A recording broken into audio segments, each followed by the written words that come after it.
Hi, everyone. Thanks so much for joining me today for our next topic in our series. We're going to talk about hunger today. My name's Linnea Baker. I am a board-certified family nurse practitioner, and I'm excited to bring some education your way to empower you so that you know how your bodies work and you can be more proactive in taking care of your health and well-being. So hunger is the next topic in our series on learning about how to burn fat as energy versus storing fat. And there's a lot of misinformation out there about hunger, misinformation that I also believed. And so now we're going to talk a little bit more about it to give you guys the information you need to be empowered and proactive. So hunger is actually a state of mind, not a state of stomach. And that is from the Complete Guide to Fasting by Dr. Jason Fung. I have been using his information from that book quite a lot in this series, as you guys know. But we're not talking about what we actually need as far as our stomach goes. We're talking about what's going on in our mind that's triggering hunger. It's actually a conditioned response. And that means that, when you go to a baseball game, you may be conditioned to get a pretzel and a beer every time you go to a baseball game. You're conditioned when you wake up in the morning to eat breakfast right away. Some people like to eat their food right away in the morning. You're conditioned that, maybe you're having a slice of pizza, you're going to have soda with it because that's what you always do. So these are things that are from habits or conditioning from childhood, or maybe it's even you see a commercial, you're driving past a fast food restaurant, you walk into the break room, and we know how much junk food's in the break room. And because you saw some food that looked appetizing to you, you all of a sudden start feeling hungry. And it's not because you're truly hungry. It's because of what's going on up in your mind that's triggering hormones to make you think you're hungry. So there's a few key points I want to talk about with hunger. First is hunger occurs about every 2 to 3 hours. Not every 2 to 3 hours. I'm sorry. Hunger occurs 2 to 3 hours after we eat, when we're eating the typical Western American diet. And that's because we have poor gut health. Okay. And feeling more hungry is a direct result of poor gut health and does happen when we eat the typical American Western diet. And also it happens because our glycogen stores will start to get lower about 2 to 3 hours after we eat. We said our glycogen stores are the intermediate energy, and they're easier to access like the fridge, whereas the fats energy, the glucose that's stored in the fat cells, that's like going to the freezer in the basement. It's harder to access. It takes more work. So your body's lazy and it wants to use the glycogen stores. So your body's signaling you 2 to 3 hours after you eat, like, oh, hey, it's time to eat again, because they don't want to have to get into fat burning and tap into the energy, working to get the energy that's stored in your fat cells. We also know that when we get hungry, it actually resolves in 15 to 30 minutes, that hunger sensation, guys. I don't know if you've ever done this, but I recommend you guys try this. When you feel hungry, just try to wait it out for 15 to 30 minutes. Drink water.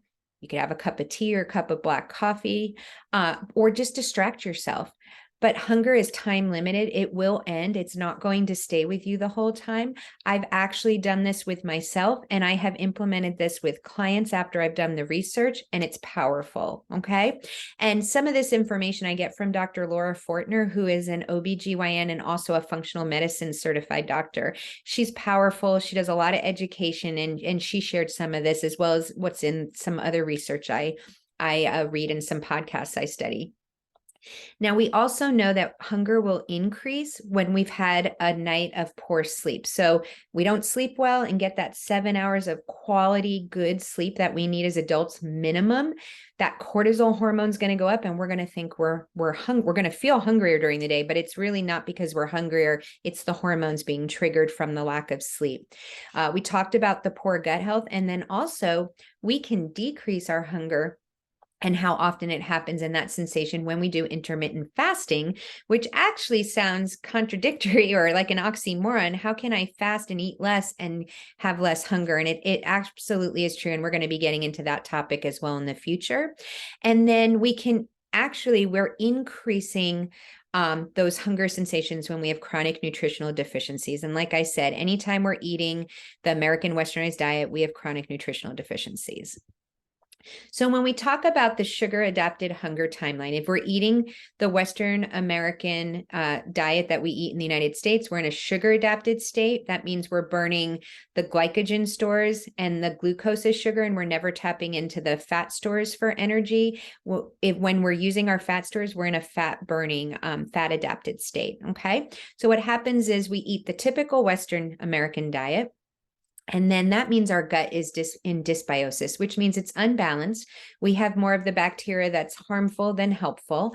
We don't have a diverse, robust gut bacteria, which is what we need to be healthy and thrive. So we have a poor gut health. And then over time, that leads to insulin resistance. Okay. And once we've been insulin resistant, it can be 10 years, 15 years, 20 years. Most people who have been insulin resistant for a long time are going to end up with type 2 diabetes. Okay. So what happens when we eat the typical Western diet? Our insulin levels go up in response to the food we eat. And this is really any food we eat, our insulin's going to go up. It just depends on how much it goes up based on the type of food you're eating. And it goes up a lot more with the typical Western diet. So then the sugar, which is also glucose, we use that immediately as energy when we eat. And then anything extra that's left over for glucose is actually stored in the liver as glycogen.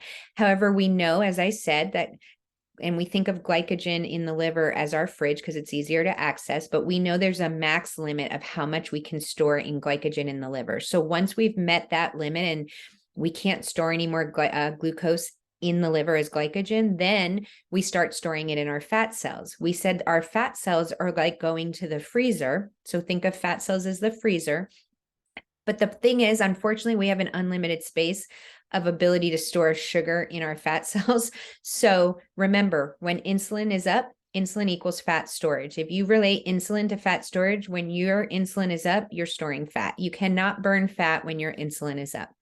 So then 2 to 3 hours after we eat, our glycogen levels start to go down a little bit because we've been using the glycogen as energy. And that triggers our body by releasing a hormone called ghrelin to make us hungry. However, because we don't like to be uncomfortable, because we're used to the conveniences of air conditioning and heat and having access to everything being so easy and available, we want instant gratification and we don't want to be uncomfortable. That's just how we live in this society. I'm not saying that's good or bad. That's just how we're programmed. And when we're not intentional and mindful, what happens? We don't want to feel that uncomfortable feeling of being hungry. So we go and eat again. So when we eat again, our insulin levels go back up. And because we're on this constant cycle of eating and then eating again every 2 to 3 hours, our insulin never goes back down to baseline. It's always elevated. And because that insulin is always up, it's kind of always screaming at those cells to get the glucose in. After a while, those cells shut down and say, we're not going to pay attention to you. We're not going to listen to you anymore. We're tired of it, right? So they become, they're insulin resistant. The cells are not taking the glucose out of the bloodstream and into their cells as easily. So insulin has to go up higher and higher to be a bully to force that sugar into those cells. Whereas before, it could have done it a lot easier, but over time it's taking more and more work, more and more insulin to bully the glucose into the cells for storage because we don't want the sugar in our bloodstream. It's harmful to us. Well, then what happens is over time, through insulin resistance, we get to a point where we are just unable to get the glucose into the cells for storage, no matter how much insulin we're sending out. And that's when the blood sugar levels are high. And that's when your doctor or healthcare provider will start suggesting medication. And they may be testing you through a fasting blood sugar, a random blood sugar test, a hemoglobin A1C, an oral glucose tolerance test. But the blood sugar in the bloodstream is high, and that's what tells them you're going to need to go on medication to help decrease the blood sugar levels in your bloodstream. So when we talk about hunger, it's really important to think of it like a wave. Hunger comes in waves. It comes in, it peaks, and it goes down. It lasts about 15 to 30 minutes. Think about it and practice this. When you get hungry and the hunger comes on and peaks and goes down, it doesn't become on more strong when it comes back. It comes on the same way, peaks and goes down. It stays at the same level. It's not progressively going up and becoming stronger and intolerable. So when you think about hunger, realize that it will pass. It will last about 15 to 30 minutes. It will have a peak and then it will come down, but it will not progressively get worse as the day goes on. Okay. So you can actually retrain your brain on this. If you start thinking and being more intentional with what your hunger signals are actually meaning, you can rewire your brain on how you respond to that, guys, which is pretty powerful, I think. So statistics wise, 70% of adults or 70% of the US population is overweight or obese. Okay, guys. And it's crazy to me because we've actually normalized this. It's normal to be overweight. We've normalized what we eat. We've normalized feeling bad and surviving instead of thriving. This is our culture now. And this is the majority of people. And so now that's what the new norm is. It's okay to feel this way and feel poorly and not take care of ourselves and eat the typical diet because everyone else is doing it. And I'm not here to judge by any means, but I am here to empower you and give you that education so you know how your bodies are working and you can start having some being more mindful and intentional with what you're doing and what you want in your life and what quality of life you want. 75% of adolescent food is ultra processed, guys. They're going to fast food restaurants. They're eating anything out of a bag. When I'm talking about processed, I'm talking about food that you cannot recreate at home. Food that has all these artificial chemicals and preservatives and things in it so that it has a long shelf life. It's hyper palatable, meaning it tastes really good. And it tricks our body and it's devoid of nutrition. There's nothing nutrition wise in there that our bodies need. Okay. Also, people that eat the most ultra processed foods have 80% more mental health days when we talk about depression and anxiety and just low mood or poor mood. We know that our gut health directly impacts our mental health. There is a connection. We know that every cell in our body is created from the food we eat. So if we want to impact our mental health and we want healthy, robust cells in our body that make us up, we have to take care of it by fueling ourselves with the right food. And that does not mean we eat rabbit food. That does not mean that we're meal prepping all the time and we're on, we went from one kind of stress to another of being obsessed with trying to eat foods that are good for us. There are ways to do this. It is so easy. It is so palatable and tasty. And we're making healthy swaps to eat the same types of foods we like, but just a healthier version of it. And we're fueling our bodies with the products and foods that it needs to stay healthy. Okay. So there are things out there that we can do, whether it's from whole food sources or through supplements to get our gut healthy and fuel our gut. And then 50% of the adult population in the US is pre-diabetic or diabetic. How sad is that, guys, that half of the population in the United States is pre-diabetic or diabetic, and most people don't even realize it. And that's from the food we're eating in the American culture, okay? Our culture is breeding sickness and we're dying longer. And that is true. We are living in this society with this Western food kind of culture where it makes us sick, it gives us inflammation, it disrupts our gut health, and it is the breeding ground for chronic illnesses. When we talk about chronic illnesses, that is an epidemic in the United States, we're talking about obesity, type 2 diabetes, autoimmune diseases, heart disease, and certain types of cancer.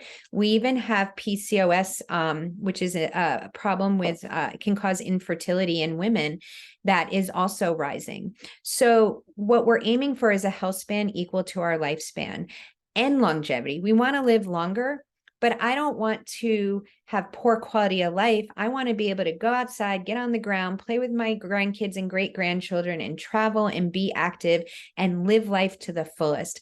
And in order to do that, we have to start taking care of ourselves now because our bodies can heal and get healthier and get more robust when we take care of our bodies and treat it well. So in summary, we know that hunger doesn't truly mean we need to eat. It's actually a state of mind.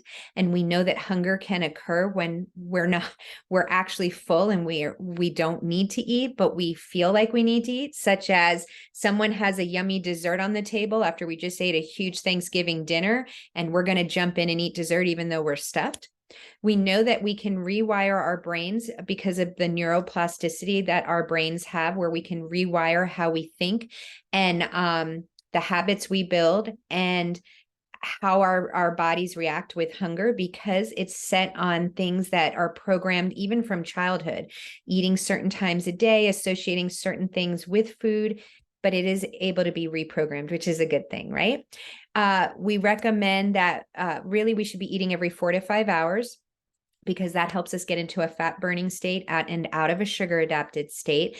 Again, anything I'm saying is for educational purposes and to empower you to have discussions with your personal health care provider. So if you have a chronic medical condition or you're taking medications, just use this information to start that discussion with your personal health care provider. If you're pregnant or breastfeeding, this information is not for you, because you have different things and different needs with your nutrition. So definitely talk with your OB. And then this information is not for children under 18. Okay. And then remember, guys, hunger is temporary and it will pass. It does not get worse as the day goes on. It has a peak and it comes down, and it does not progressively worsen throughout the day. And we know that hunger is actually triggered by a hormonal signal. So it's not what's going on in the stomach. It's actually a signal, whether it's lack of sleep or the type of food you're fueling your body with, or because your gut is unhealthy, but it is not necessarily because you actually need food. And we know that ultra processed foods and artificial sweeteners actually increase hunger. So what's next? Next, we're going to be talking about fasting and type 2 diabetes in this series. So I'm excited to bring that to you for our next topic. And this is just going to help us build out on being in a fat adaptive state versus a sugar adaptive state. And all that means is we're using fat as our energy source instead of the glycogen and the glucose. Okay. And we want you to remember that we talked about the calories in, calories out. We debunked that early on. That was one of the first videos. That actually was the first video in this series. So we know that calories in, calories out, meaning that we eat less and move more, that in general has a 99.2% failure rate. So if you haven't watched that video, go back and watch that one. That was the first one. And then watch the ones following that, because that will help you understand where we're at now. We're building every week as I bring you this information. So that will be helpful to fill in any holes you have in where we're at today. Remember, I'm on a mission to positively impact your health and wellness through education and coaching. And I want to create, and I'm doing this because I want to create generational health, and I want to help you have a health span that equals your lifespan, guys. And I'm happy to work and talk with any one of you. Please, if you're frustrated with where your current health is, if you don't know where to start, I do individualize and personalize my health plans to what you need. So private message me or comment below, and we can do a free health consult as well. Okay. And just to remind you guys, this book, The Complete Guide to Fasting by Dr. Jason Fung with Jimmy Moore, is the book I got a lot of information from for these topics that I've been covering. It is written in layperson terms, so you do not need to be medical to get something out of this book. It's impactful, and it's got so much information in it, way more than the little snippets I'm using for these topics to cover. So if you want more, I would highly recommend getting this book. I got mine on Amazon. So guys, thank you so much for joining me. I'm excited to get to be able to bring you these important topics every week and share this information and empower you to take charge of your health. And I'm so grateful for you guys for showing up. Until next time, be safe.